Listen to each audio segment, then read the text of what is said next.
Welcome to the Mad Lab MMA. I'm with the Mad Lab, Michael Iurato. This show is brought to you by the Mayo Media Network. If you're not a subscriber, subscribe, like, comment, hit the bell notification, do all that shit right now. Everything. Bro, you cannot stop hitting the fucking table every episode. I can't help it. All right? Let's talk about last week. Let's talk about you dragging me into your fucking office and showing me kangaroos fighting. They're fucking vicious. Get the fuck out of here. I watch Animal Fight Night is the best fucking show, okay? And did you know that the kangaroo's tail is actually their spine? Yeah, that I do know. All the way to the end. So then they go up, when they kick, they plant their tail down and they go up in the air and they fucking kick with the force. Hold on. There's another thing too you didn't know about kangaroos, did you? So the way it works is that there's one kangaroo, I forgot what they call him. There's a name for him. He's like the king kangaroo, right? And you're the king of the kangaroos. You get all the girls, all the food. It's like you're like the Hugh Hefner of kangaroos, and nobody could fuck with you. If someone wants to be the king, they have to challenge you. You got to go fight you. And like the one I was watching, this guy was big. He looked like Nagano, dude. he looked like a fucking kangaroo Nagano. You know what I mean? And then someone came along to challenge him, and he fucked him up, dude. He would not give up the fucking throne. I forgot there's a name for those guys. This guy literally, it's like this guy goes to bed at like fucking as soon as the sun starts dropping, he's in bed. Here, so if God forbid I have if I have like an emergency, you can't get a hold of him. He sends me a message at like 9:30 at night with kangaroos fighting, and he's narrating the whole thing about double underhook. Let me see if they can see this. Hold on.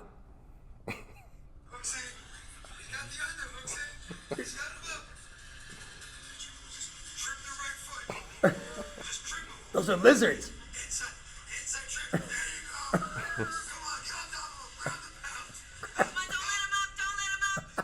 This is what he sends me.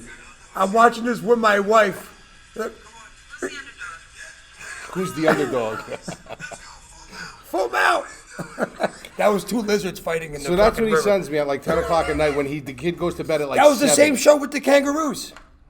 Kangaroos, I tell you, like you asked me before, would you rather be in front of a kangaroo or what? A panther? No, a kangaroo or like a fucking lion. I mean, or how about like a school of jackals? A school of jackals? Yeah. Or hyenas. Or hyenas. Ooh, hyenas are vicious too. Get the fuck out of here, kangaroo. You fucking kangaroo. A kangaroo will fuck you up, dude. I'm telling you right now. Look at the guy that fought the kangaroo on the video. He punched him once in the face and he just backed up. The fucking kangaroos got fast hands. You got to come underneath and do a level change right onto the hips. Dude, and they're quick. They're quick with that tail leg combo. Sweep the tail. Sweep the tail. It's going to be a new shirt. All right, let's talk about last week, okay? Nunez, of course, forget it. She's just ridiculous. We went 4-2 on the bets for the night. The fucking Adesanya fucked us, though, because that would have made it 5-1, and we had a unit. Let's talk about the it. scoring, though. Where were there all these 10-8 rounds given? I don't get it. We do have to, guys. This might be a little longer because we're going to talk about the Aljamain Sterling. Did you see what Dana White said about it? He says ridiculous. Yeah, and that's good that he said that. Yeah. Like, that's fucking. Well, he has no control over that, dude. He's right though. A 10-8 round should means that you got fucking destroyed the whole round. Back in the day, 10-8 rounds, dude. It was almost the stoppage of a fight. I don't know. You're right. How the fuck did they give two? Right? Two 10-8 rounds. That's ridiculous. Yeah, it was crazy. Ridiculous. But I'll tell you what. I know you said somebody said they thought that Adesanya won the fight. Yeah. I think Blachowicz won the fight. I think Blachowicz won, but I think the third round could have been a little bit of a swing round. I thought that the fifth round, who was it? If he just would have got up, Kenny Florian was. If he just would have got up, he was winning the round. The fifth round, Adesanya. Yeah, but that was a beautiful level change. Yeah, I know. So he fought smart. But more importantly, Blachowicz fought. Let's talk about the Aljamain Sterling thing before we dive into this. Jan would have won that fight. Okay, well, this is the way you got to look at it. I tried to stay off Twitter and I tried to keep my senses to myself, but when you have so many people that just don't understand the game and don't understand, what's involved, I got to chime in and I got to jump in. So if one of you guys are maybe one of the people that I went in on, and it is what it is. I didn't go in on anybody. I just kind of corrected people. You guys got to understand, a lot of things out there, people were saying, all right, well, look, it's fine that he got the win because it was an illegal, intentional illegal blows, but he shouldn't get the belt. So you guys got to understand, that's not the way fighting works. There's not many rules in fighting. Don't bite the guy. Don't kick the guy when he's down. You used to be able to bicycle kick and shit. You can't do that anymore. There's not many rules. Don't grab the fence. There's rules that, as a champion, you have to know. Period. Fucking end. You guys got to know it. Okay, when you have a kick like that, now say Sterling was up 3-1, and he gets fucking kneed in the head, but they're all close rounds. It's a close fight, or it's 2-2 going into the 5th round, or it's 3-1 Sterling, and he gets fucking clipped like that. So what are you going to do? You're not going to give him the belt because it was a disqualification? He fought that fight. He was winning that fight, and you're not going to give him the belt? You can't have it both ways. Oh, so if you lose the fight in a championship fight, you lose the fucking belt. You know what? That's all there is to it. You make a great point. You know why? Because let's say that you didn't lose the belt on a DQ. You're in a 5-round fight. You're the champ. You're down 4 rounds. You'll do it again. Why won't you knee him in the head? Yeah, to get out of it. To get out of it and knowing you're going to keep the belt. Like, and not only that alone. You guys, for the people who don't, I'm going to bring it down a little fucking physiology lane here. You know, when you guys are talking about, like, I see people that are actually, like, are supposed to be giving out advice on this shit that we're talking out of our ass. You know, when you get kneed like that, people who said that he was faking it, you got to understand from a completely different fucking perspective. Forget about in the moment. Okay, forget about in the moment. It takes 1,200 pounds of pressure to crack the human skull. Okay, that's what they say. It takes about 1,200 pounds of pressure to crack the human skull. Okay, but if you look at where the knee was placed, it was placed on the softest spot of the head, which is right around the temple area. It's the softest spot on your fucking head. That was a clean knee. Now, it's not what's going on in the moment. It's not, okay, well, can you get up and can you fight?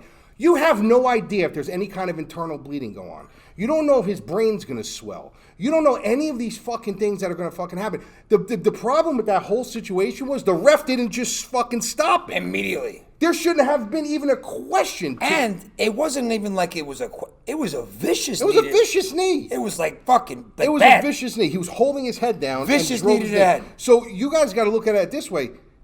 You know, think about when if you ever got into a street fight, if you have, and you ever get punched in the face, you go to bed, you're bruised up, but when you wake up the next day, your fucking face is like this. It's happened to me where I can't even open my eyes fucking open. Think about your brain. You have no idea what's going to happen 2 hours, 3 hours, 4 hours from the time that strike happened. You don't know if something could have snapped. You don't know if fucking his brain is going into bad swelling, water around the brain. That's a crucial moment to take him out of there and make sure that his brain is functioning properly. Everything is functioning properly. So for you guys who are saying he's fucking faking it, you guys are out of your birds, and it's mind blowing to me that you would rather put someone's health at risk just to see another round or another 2 rounds in a fight that I had him losing. You know what I mean? But the fact of the matter is, if they took 1 point away, which they would have, The fact of the matter is, one judge had Aljamain Sterling up in that fight. Yep. So okay, so that if he would have taking his 5-minute break or 10, whatever they were giving him, whatever, and he comes back in the next round, and somehow he gets a second win. Then the winner of the 5th round. He ends up winning that 5th round. No, it would have been a majority draw. Yeah, majority. It would have been a majority. If Aljo would have won the 5th round, it would have been a majority draw. It would have been 2 draws. He would have been up on the other card. Yeah, so it would have been a majority draw. Yeah, majority draw. It would have been a majority draw. So, but for what reason? For what fucking reason? So I wouldn't have got up. The person that's to blame here is the fucking ref and the doctor. There should have been no, can you go on? Can you go on? First of all, you don't have no idea how concussed he is. You don't even know if he knows where the fuck he is. He says, it feels better when I'm laying down. Or you know what? You're right. You know why you're right? Because if they would have stopped the fight right away, there would have been no drama. No one would have said nothing. No. Why should it be that dude's decision? Yeah, it should not. Yeah, none of this talk would have even happened. Exactly. If you literally just stopped the fight right there, none of you guys would be saying anything. Nobody would be saying anything. And it should have been taken out of his hands. There'd be no way that a downed opponent, an injured fighter who is on clear queer street should be able to make that fucking decision. So, where you guys think this is fake, and where you got to protect your fighter. I mean, at the end of the day, you got to protect your fighter. And if I was in the corner of him and that happened to him, I don't give a fuck if he screams at me night and day. Throwing the towel. I'm not letting him fight. Yeah, I'm not letting him fight. His corner should have just thrown the towel right away. Yeah, well, I think Joe Longo. I think everybody thought that they were going to just stop it. I mean, that's what you do. I couldn't believe it. I was shocked, dude. I was shocked. I tell you what, Jan looked good. He did look. I'll tell He you, was coming on. He was coming. He saved his tank. He's smart. He fought smart. Well, we said it when we were watching. We're like round one. Sterling was throwing so much out there. I know. And I was he didn't look like himself. I'm not going to buy into this either, but he did say in an interview that when he was warming up, he felt very off. Listen, bro, I don't buy it. Though. He looked like Paulie Malignaggi. Yeah, that's a good point he brought up. He said that during the fight. Paulie Malignaggi, fucking pillow fucking punches, barely fucking even just tapping him. He looked like Paulie Malignaggi. But here's the dangerous part now. The Magic Man, Paulie Malignaggi. Here's the dangerous part now. Now you got to remember that Jan knows. All right, well, this is what he is. This is the way I'm gonna fight him. Aljamain Sterling now has been in there with him. He can make the adjustments. So that's where it's going to get interesting. I don't think so. I know right afterwards you said that to me, like, hey, you know what? If they fight again, and Odds was a big dog, I wouldn't. I think Jan will fucking walk him down this time. We'll see. I don't think he's got the power to go with him. I just don't like. I'm going to be honest with you. His takedown attempts were fucking horrendous. Was he 1 for 12? Yeah, they were pretty bad. See how bad they were? Yeah, they were bad. They were so I saw him coming. He was getting taken down. It was fucking terrible, yeah, dude. And then he was winning the fight. He was winning the fight up. He won the first couple rounds. Dude, And then we had prize picks, right? We got 2 out of the 3 right for prize picks, and then the one we lost was the under on Jan. Because he defended 16 takedowns and he got like 5 points for every takedown. But any way you slice it, up until one of those rounds, it was a pretty close fight. I mean, I'm giving Jan the edge. It was only a close fight because Aljo was touching him enough to have the volume, but those shots were doing nothing. They were doing nothing to him. Nothing. But Malignaggi. Let's talk about this week, all right? We got big main event. This is a sleeper card, by the way. We've talked about this many times. There's actually a lot of good fights on this card, including the main event. Leon Edwards and Bilal. Say my name. What is it? Say my name? Remember the name. Remember the name, Muhammad. I love that guy. I do. This is a guy who fought, guys, this is a guy who actually, he fought during Ramadan in one of his fights where he was like fasted to the bone. And he still fought. I mean, this dude is game. They're both 18-3, identical records. Edwards has his last loss was to Kamaru Usman. Nothing to cry about there.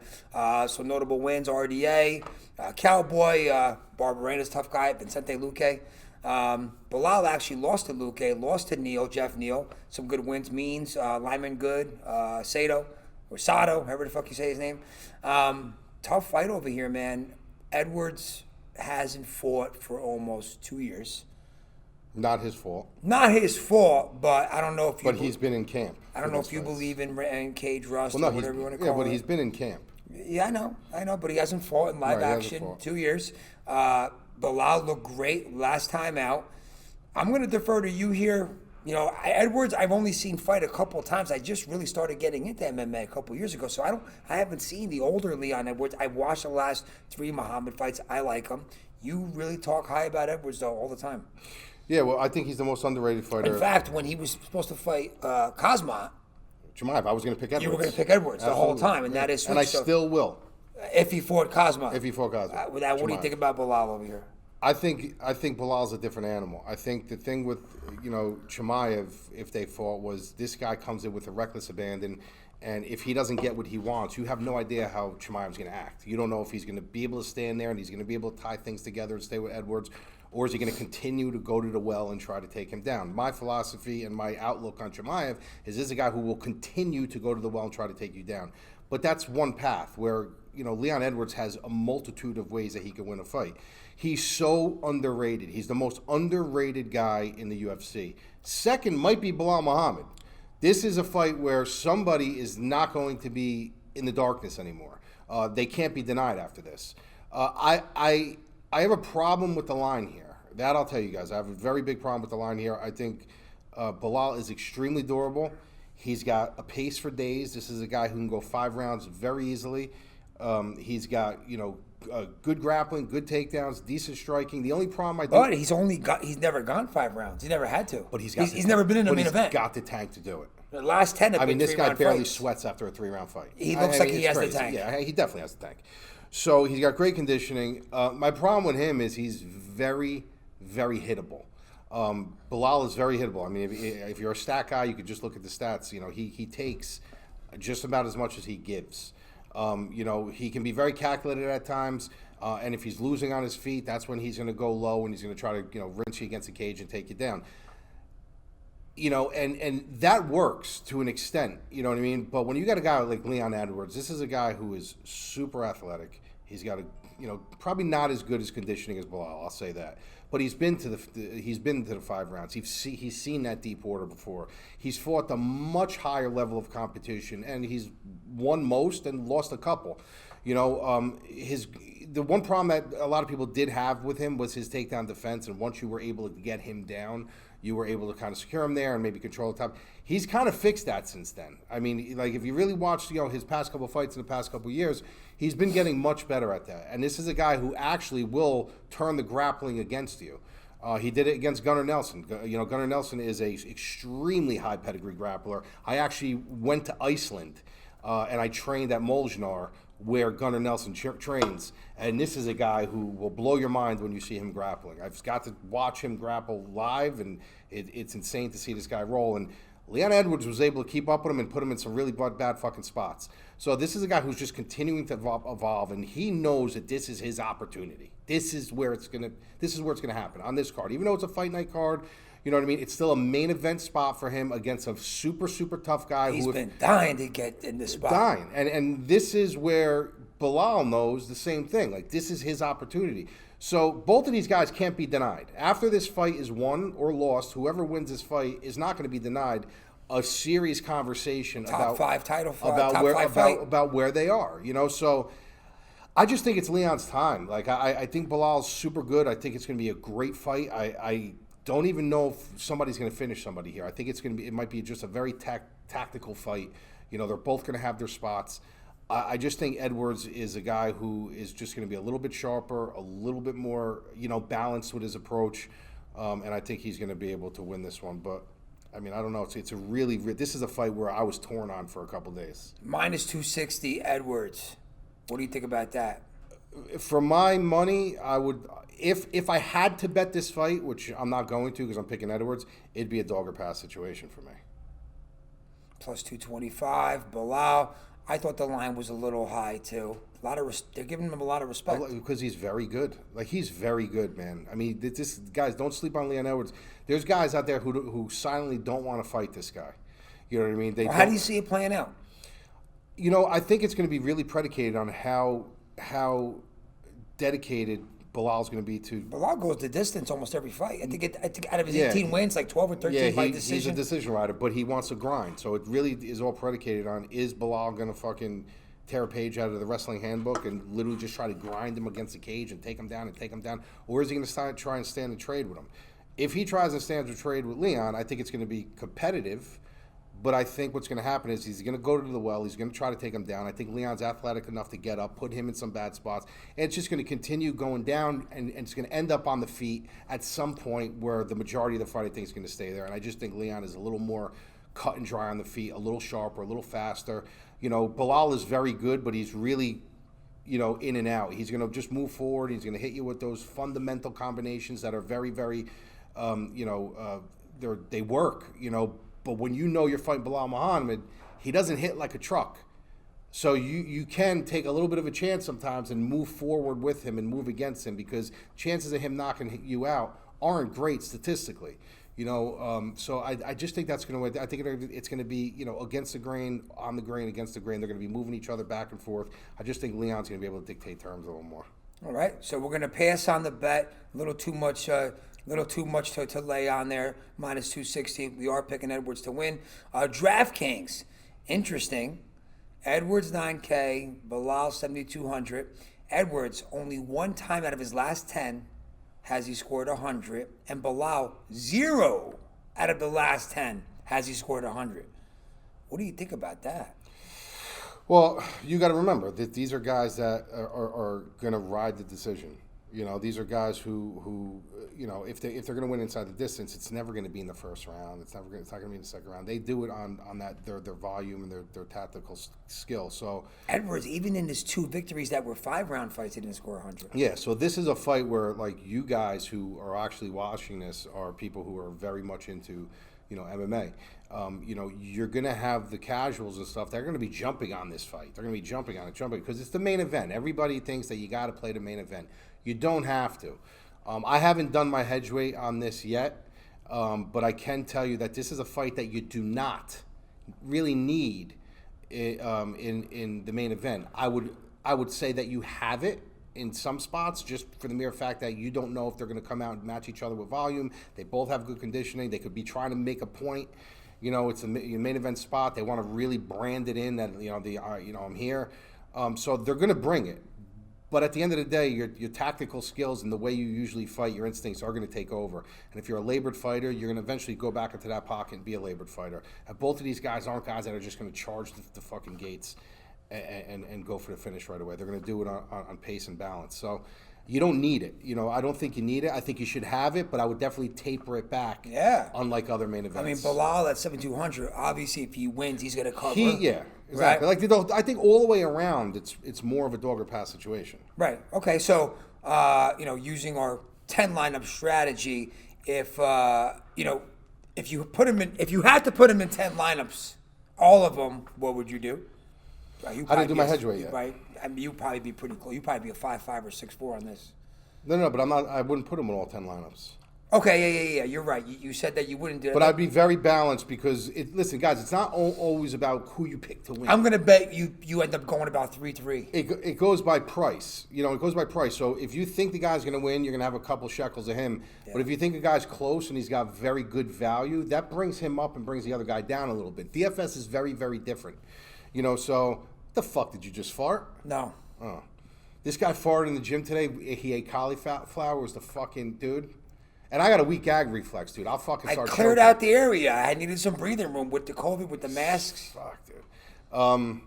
So yeah, I mean, it's not a fight that you need. I would have some of it though, because like I said, you don't know how these fights are going to shake out. What do you think?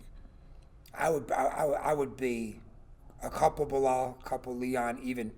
If I'm setting 10 lineups, I'm putting 3 Leon somewhere, I'm putting 3 Muhammad somewhere, and then the other ones Before I'm probably going to fade them. Yeah. Yeah, it's too close. No. And just looking at the numbers and looking at, they don't fucking score. They have a history of not scoring. Well, from what I looked at on this card, though, there isn't a ton of finishing upside. Okay. On the card on its entirety, there's a lot of fights that I could see going decision. All right, interesting card, sleeper card, some good fights on this card. Well, that's it. Yep. We'll see you next week. All right. Good luck, guys. Peace.